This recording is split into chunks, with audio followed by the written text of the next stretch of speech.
Antes que nada, les pido disculpas de mi disfonía, que arrastro desde hace un tiempo, es incurable, pero bueno, conforme se vaya calentando la conferencia, pues entonces me escuchará mejor.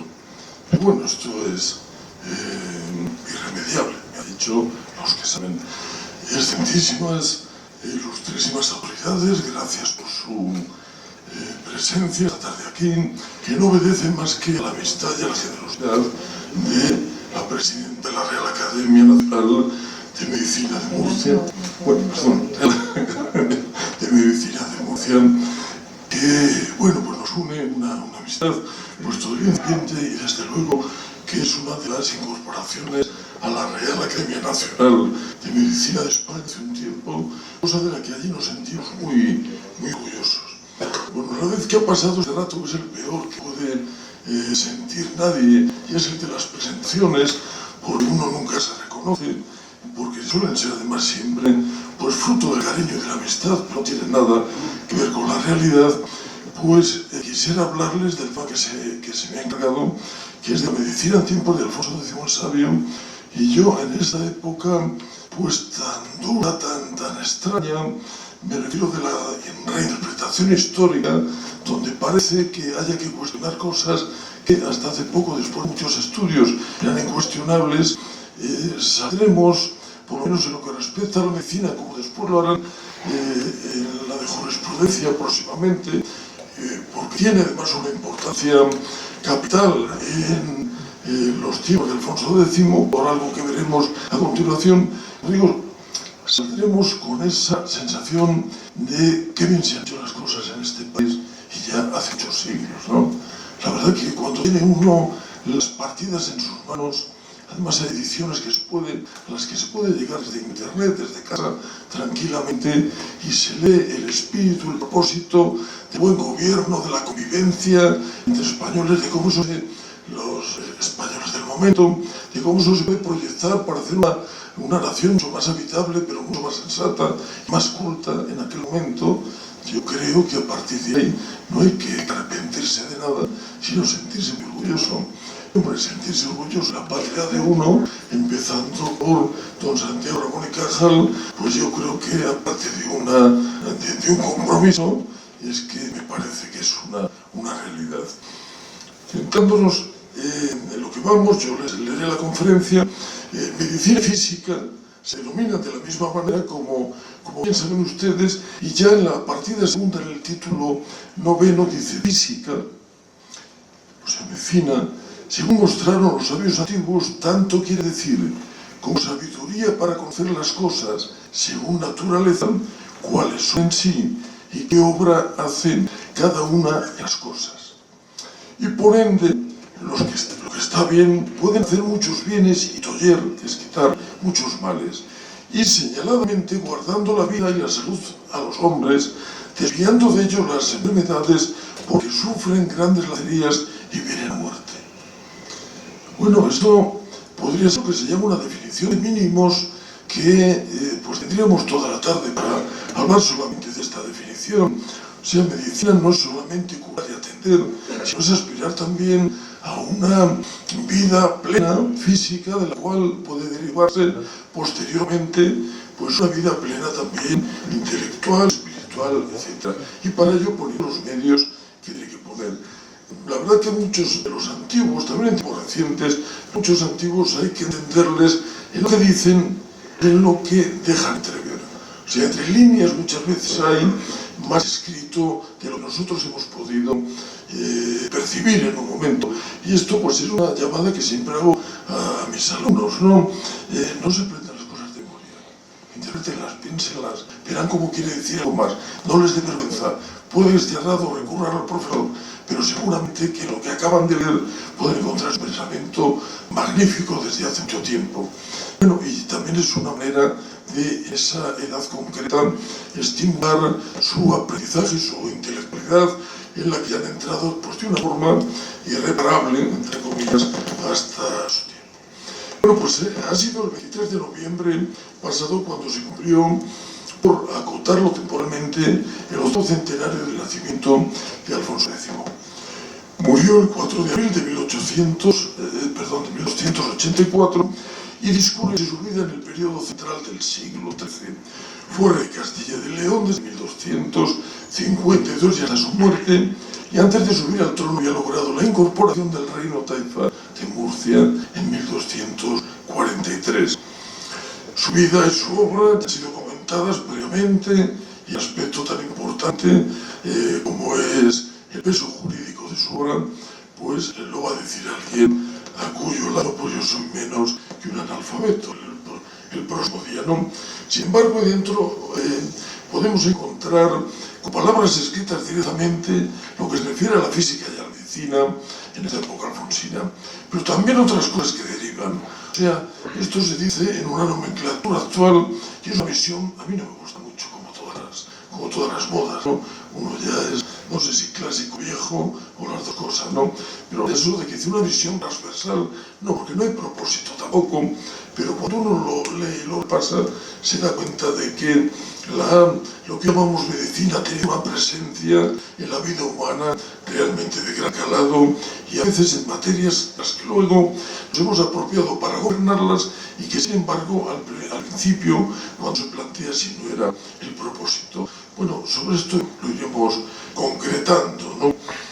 Fue celebrado este centenario hace un siglo en nuestra Real Academia Nacional de Medicina, en una nota que yo encontré hace unos meses, pues ahí aparecía, con lo cual esto es una constante de que los más cultos han sentido una necesidad de reparar en la figura de este compatriota, el supremo de nuestros compatriotas en un tiempo, con ese nombre de el sabio, ¿no? En fin, un calificativo que yo creo que está puesto con un grandísimo acierto, ¿no? Claro, para estudiar la historia de la medicina de esta época y de otras, pero en otras tiene otros recursos más propios de ellas, nosotros tenemos que acceder con unas fuentes, y en el ámbito de la historiografía médica nos encontramos con carencias habituales que son recurrentes, y de las mayores está por la ausencia de los historiadores médicos que tengan ese necesario dominio de las lenguas clásicas para este periodo. Claro, todo se puede hacer en la vida. Nosotros, por estudiar medicina e historia, tenemos bastante, pero ¿cómo interpretamos aquellos textos antiguos de la época si no tenemos un conocimiento solvente del latín, del griego? Esa es una gran dificultad. Por eso vamos corriendo siempre, lo llamamos ya de paleografía también, que es la paleografía más complicada. Vamos corriendo siempre hacia un área historiográfica más próxima, pero porque es más cómoda también. Y ahí parece que nos sentimos muy a gusto, ¿no? Bueno, esto de este bagaje no careció Luis García Ballester, tampoco el sacerdote, historiador médico de Pamplona, Juan Antonio Paniagua, que fue un excelente conocedor de la obra del más grande médico de la época, como fue Arnau de Vilanova, y gran parte de esa obra la tradujo. A partir de ese momento ya podemos nosotros tener un conocimiento pues, de la época, pero desde la traducción que hacen de lo que se aporta en ese mismo momento y no de lo que quiere decir. Bueno, Luis Sánchez Grangel, mi predecesor en el sillón de la Real Academia Nacional de Medicina, pues ha dedicado también trabajos generales en un tiempo más amplio, no tan concretado en la vida del sabio. Bien, y luego hay otras fuentes de primer orden que tenemos la suerte de que las podemos consultar, como digo anteriormente, y es la medicina en las partidas y en el foro real. Yo adelantaré un poquito y se disculparán frente, insisto, a brillante de quien lo desarrollará más adelante. Diciéndoles, pues, de qué se tratan estos libros, ¿no? Pero siguen siendo fuentes imprescindibles por el influjo directo y por la contemporaneidad. Y son, sin embargo, repertorios legales, ¿no? Nosotros vamos a ceñir al campo de la salud, pero rastreando dichos libros, de los cuales luego haremos algunos comentarios finales, pues para que se vean fidedignamente lo que queremos decir, a lo que nos referimos. No pueden ser consideradas estas biopsias que vemos en los textos pues de forma aislada en su estricto, sino formando parte de un todo, que es el propio cuerpo al que pertenecen, antes que nada con intención jurídica, pues son textos legales y de ordenamiento de la vida en convivencia. El primero, las partidas, y está bien que lo recordemos, podemos recurrir muy a mano al diccionario panhispánico del español jurídico y dice así, por autoridades de historia del derecho. Dice, es un libro del Foro de las Leyes redactado entre los años de 1256 y 1265, que constituye la obra de carácter jurídico más importante de las que se atribuyen al escritorium de Alfonso X el Sabio de Castilla y León. El libro está dividido en 7 partes: fuentes del derecho de la Iglesia, derecho público, derecho de la guerra, procedimiento judicial, derecho de la familia, derecho feudal, derechos de las obligaciones, derecho de sucesiones y derecho penal. Y aquí es donde está la medicina, pues está como veremos después, aunque puede estar en lo que hoy llamamos subespecialidades o especialidades médicas, concretamente como la medicina legal aparece, aunque sin este propósito de incardinarse, porque todavía la medicina no existe organizada, como muy poco tiempo después, visto ya desde esta perspectiva, ocurrirá en el Renacimiento, ¿no? Y el Foro Real, si volvemos a consultar el diccionario panhispánico de español jurídico, la entrada Foro Real dice, es un texto legal promulgado por Alfonso X, ejercicio de la potestad real de hacer leyes. Se aplicó en ciudades y villas castellanas situadas en las zonas antiguas de los reinos en los que no era reciente la conquista. Para las zonas de reciente conquista se utilizó el fuero juzgo con la misma finalidad unificadora de los derechos reales. Dicho lo cual, nos vamos a centrar ya en lo que es la medicina. Bueno, pues la medicina en la época alfonsín ocupó un lugar muy especial, constituyendo un área de conocimiento con una proyección práctica inmediata. Esto es algo que la diferencia también.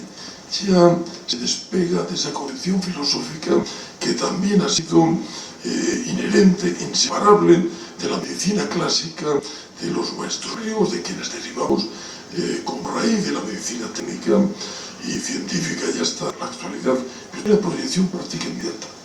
Esto es algo que nos ha hecho en algunos momentos ser considerados los médicos como personas útiles a la sociedad y no solamente diletantes.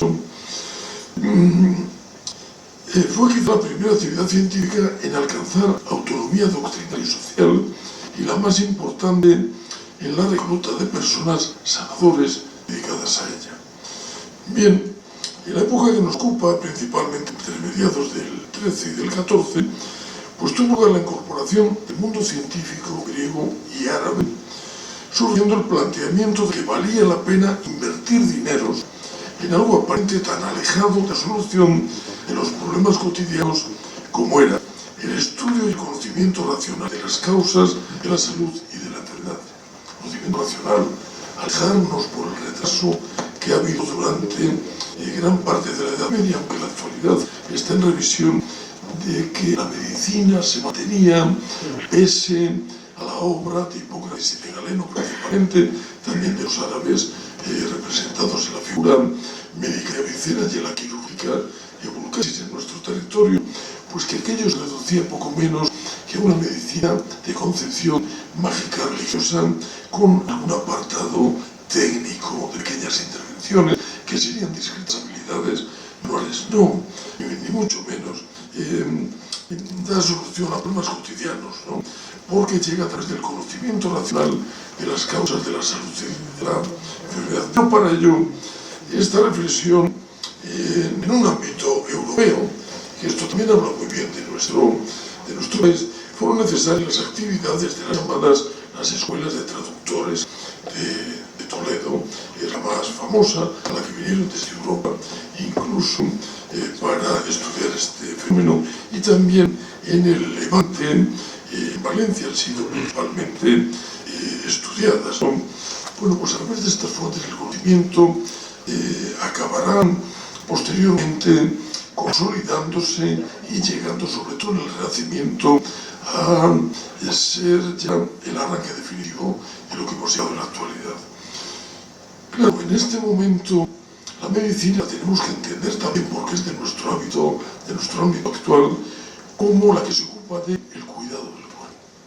El cuidado, y en algún momento también, no solo del cuidado, sino del culto al cuerpo.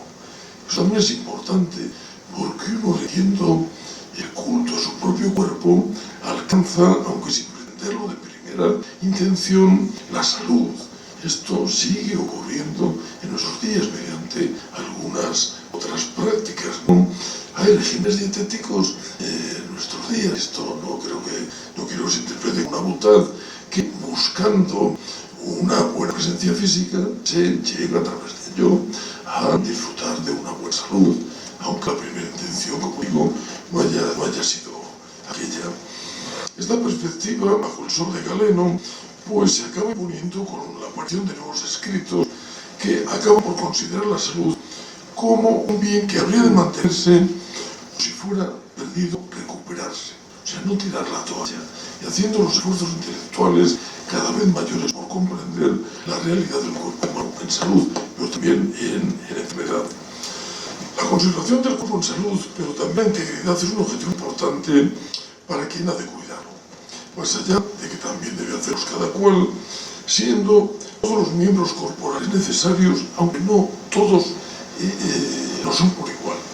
Esto es curiosísimo porque más adelante lo veremos, como algunas faltas del cuerpo humano se pueden disculpar, otras son imperdonables. Por ejemplo, para ordenarse de sacerdote hay faltas físicas que no se perdonan, y hay otras que sí, que si son ocultas, sobre todo se pueden perdonar. Pero también vemos como hay una especie de tablas de daño corporal, lo podríamos decir así, a través de peleas, etcétera, o de lesiones, de ataques, donde el miembro perdido tiene una cuantificación diferente que habrá que reparar. Esto pasa siempre, perdón.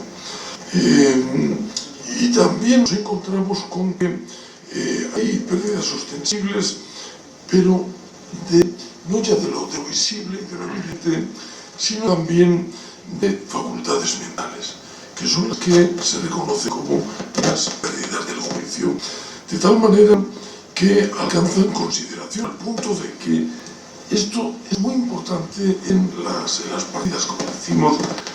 No hay que castigar a aquellos que hayan afectado la ley, infringido la ley, como los desmemoriados, entre comillas, o los locos.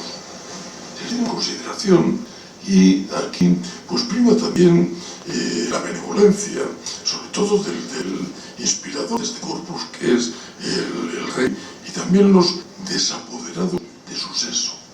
O sea, son esclavos, ya los dueños de sus actos, es lo que viene a decir, ¿no?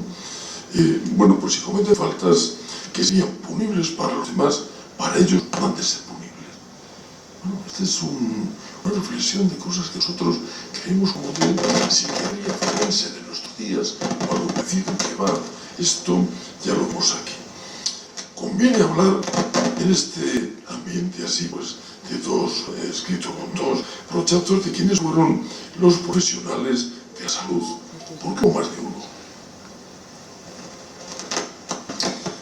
Crear una medicina profesionalizada como tal durante los siglos finales de la Edad Media en los reinos cristianos peninsulares, y la consecuencia del proceso de recepción y elaboración del saber médico islámico y europeo se produjo durante los siglos finales de la Edad Media.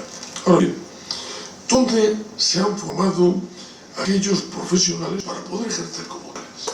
Las universidades, no todos. La preparación teórica se realizó de dos modos distintos en otros dos ambientes. Unas universidades, pero si repasamos la magnífica historia de las universidades, con la cual cuenta también este país, y como pionera en un modelo universitario, como es el de los colegios universidades hispánicos, que no casualmente, porque sus orígenes cuentan, y ese modelo luego se exporta a Centroamérica y Sudamérica principalmente, pues damos cuenta de que esos llamados estudios generales, como fue el que no pasó de más, pero que ya fue mucho, el de Palencia, que es el más el más antiguo, se le tiene considerado como tal, pues hay que aprender de una forma que podemos decir hoy libre, completada con algún médico en ejercicio, ¿no? Y siguiendo en este segundo caso, pues la tradición islámica y la hipocrática, claro, por supuesto, se aprende en familias de aquellos que saben, que van transmitiendo sus conocimientos, porque además lo han jurado en el juramento hipocrático, van a transmitir todo aquel saber, pero principalmente, aunque no se diga bien ahí, porque tiene que continuar ese servicio a la sociedad. Referente al primer modelo, que es el de los centros universitarios, bueno, aunque no es, como digo, lo más abundante, desde luego si en algún punto en concreto se imparten conocimientos de medicina, son de una forma que corresponde a un programa de estudios, sobre todo en varias materias, ¿no? En Salamanca, posteriormente, bueno, pues es también de una forma, pues todavía muy primitiva, muy precaria, pero marcando lo que después se va a sentar con un grandísimo conocimiento. Bueno, entonces cabe inclinarse por un numeroso aprendizaje de la medicina de modo independiente junto a un maestro, que también es válido, y es que lo único que puede dar salida a aquellos personajes, vamos a hablar, profesionales capacitados, que tienen que darle un servicio a una sociedad que acaba de entender que su futuro, su bienestar, depende de estos profesionales, con lo cual hay que admitirlo y no solo admitirlo, sino hasta fomentarlo. El caso universitario, bueno, pues se acaba dando un título, de la otra manera, pues se acaba dando una carta de autorización, pero en cualquier caso, las partidas dejan claro que esto no lo puede ejercer cualquiera por el hecho de la simple y buena voluntad. Oiga, yo he aprendido junto a un maestro, me considero capacitado y a partir de ahora que no se me pida más. Sí, usted está trabajando con una materia, ¿no? con un material, como se decía ahora mismo, bueno, de una forma que está un poco burda, muy delicado, y que además tiene alma, ¿no? De tal manera que las partidas dicen, métense algunos hombres por más sabidores que no son en física y en cirugía, y acaece a veces que porque no son tan sabidores como hacen, mueren algunos hombres enfermos o llagados por culpa de ellos. O sea, su buena intención a usted no le exime del final de la enfermedad, del buen tratamiento de esas personas. Y será castigado, sí, dependiendo de la gravedad que cause. Bueno, pues en este corpus van apareciendo citados, sin ser a propósito expuestos, porque insistimos reiteradamente en que es un texto de categoría jurídica, pues protagonistas como los siguientes. En primer lugar, como no, los físicos, los médicos, son las mismas cosas. Por ejemplo, el propio Hipócrates, referido también a lo que acabamos de hablar, en las partidas se habla de él, se dice Hipócrates fue un filósofo del arte de la física. Esto también sería para estar hablando durante una hora, ¿no? Y referirse a cómo surge la medicina occidental, la medicina científica, pues porque coincide con ese momento del nacimiento de la sabiduría, como se le ha denominado, ¿no? En el foro real también dice, insistiendo en estas líneas generales que acabo de hablar, ningún hombre noble de física sin ser antes probado por un físico, por los otros buenos físicos de la vida, los que se ha formado, o hubiere de obrar o por otorgamiento de los alcaldes. O sea, que tenga una autorización legal, que no se presente en un pueblo haciendo pues una usurpación de identidad de otro compañero o pasando por falsificación de un diploma, ¿no? Esto es muy interesante cómo se queda muy claro y además el lenguaje contundente que tienen los juristas, que lo precisan mucho. Esto es así. Yo no disculpo la buena voluntad. Usted tiene que venir con un título que le autorice y el título no responde lógicamente a un programa educativo, pero es un mínimo de garantías, de solvencia. ¿Y por qué? Por respeto a aquellos más desvalidos que se van a poner en sus manos. Bueno, pues esto, que haya carta testimonial del concejo, y esto mismo sea para los maestros de las llagas. Y ninguno de ellos se ha osado de tajar ni defender, ni de sacar hueso, ni de quemar, ni de melecinar en ninguna guisa, ni hacer sangrar a ninguna mujer sin mandato de su marido, de su padre, de su madre, de su hermano, o de su hijo, o de otro pariente novinco. Los médicos que deben servir al rey, pues deben además tener, y esto se mantiene prácticamente hasta el 19, en los juramentos de profesionales de la Casa Real Española, en los austrias de los Borbones, y lo podemos ver, lo hemos constatado muchas veces en el archivo real de Palacio, pues vemos como, una vez demostrada la preeminencia en lo suyo de estos grandes profesionales, además tienen que tener un compromiso jurídico y ético, pero que trasciende más allá de lo suyo. Hay que dar parte de que si sospechan que hay algún complot, dicho en la jerga actual, contra el rey, y eso no es que se diga como diría, esto se hace bajo juramento. Bueno, pues los reyes que deben atender al rey, que los llamados físicos, dicen no solamente han de puñar, de toler, han de quitar las enfermedades a los hombres y guardarles a una salud de manera que no enfermen, o sea, hagan medicina preventiva, están haciendo, con otras palabras, porque se intuye el grandísimo valor, ¿no? Sino que además tienen que tener cuatro cualidades. La primera, básica, que sean sabedores del arte.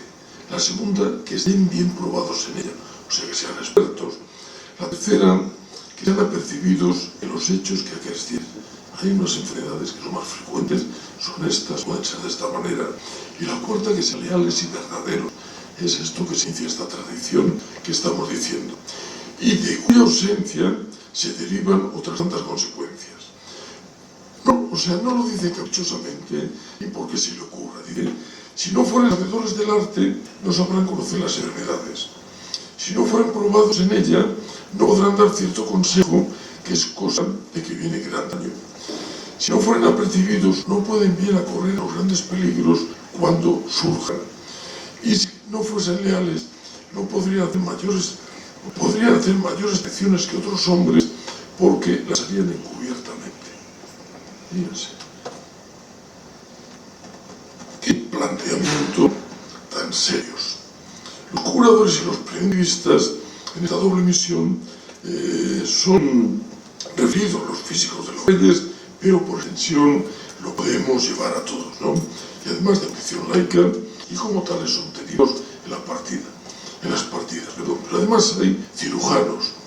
Tradicionalmente ya sabemos que la asistencia de las manos, eso es lo que significa que cirujano, cirujano, le corresponde a los cirujanos, que ha habido tradicionalmente dos grandes grupos romancistas que estudian el lenguaje romance, son ilustrados por el acceso al conocimiento a través del latín, y los cirujanos latinos, que sabiendo latín, acuden a las universidades y estudian en el idioma científico, que es el latín, es permítaseme, el inglés de ahora, ¿no? Entonces los otros, más iletrados, se quedan fuera, tienen categoría menor. Bueno, pues las partidas aparecen de alguna manera separados en estos dos grandes grupos, y se les llama como tales, pues maestros llagas, o sea, maestros de heridas, de cuestiones superficiales que se ven y que no requieren mayores conocimientos para saber si hay enfermedades internas ocultas que hay que acceder mediante la cirugía. Pero también están en nuestro mundo los boticarios y los especieros. Y es una diferenciación bastante grande.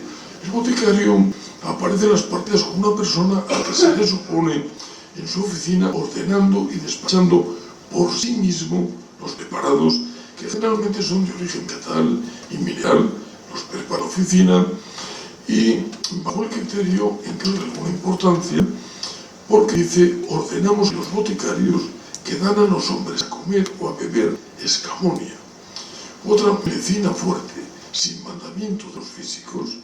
Si alguno bebiendo lo piese por ello, debe haber el que diese pena de homicida, nada más. Bueno, yo siempre he pensado que no sé si esto se cumplió, además es muy difícil de demostrar al pie de la letra. Pero esto lo que hace ya es actuar a las personas que se relacionan con los enfermos y con los pacientes bajo uno de los principios que llega hasta la actualidad, que es el principio de prudencia. No todo vale, usted no ensaye, hágalo prudentemente. Y además, claro, siempre le pongo la referencia de que puede ser castigado y gravemente.